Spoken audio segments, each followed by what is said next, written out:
today, whichever country has the compute capacity is going to rule the roost, is going to have governance efficiency, is going to have military capability, is going to have more and more economic prosperity.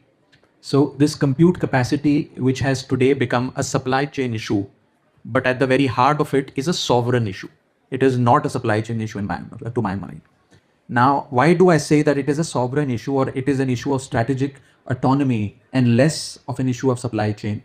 Is simply because there is a monopoly today that exists in the world of AI. When I say monopoly, I mean three things: design, manufacturing, and export.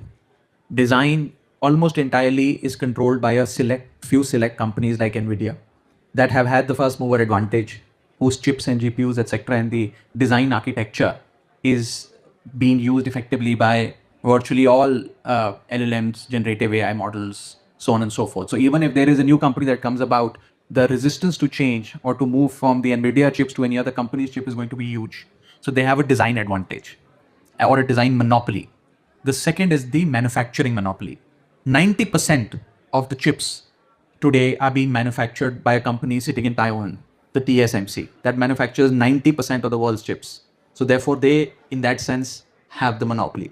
And third is the export controls, which countries like the United States of America have imposed. And they have effectively classified the GPUs and the chips, so on and so forth, and this entire AI architecture as a strategic asset for the country. So therefore, even if you have the money to buy these chips, you cannot buy these chips merely because the United States has imposed sanctions or export controls in that sense, right? So three things: design monopoly, manufacturing monopoly, and third is the export control. Now, unfortunately, as we stand today, India doesn't have any of the three. But what India has is the air talent. Our air talent is likely to double by the year 2027. We are world number one when it comes to AI skill penetration. And in that sense, when it comes to talent, it is India that the world looks up to. But talent alone, without compute, in my view, is merely an aspiration, right? And compute without sovereignty will lead to India's dependence on some supply chain, on some country, on some geopolitical relationship. So therefore, it is important that India today and legislators like Krishna and myself today work towards, from an India standpoint, building milestones to secure access at the first level, to have clear-cut direct goals so that India has access to the AI ecosystem. The second is diversifying supply. Once we have access, we must diversify our supply so that we are not dependent merely on one or two, three economies or countries in that sense.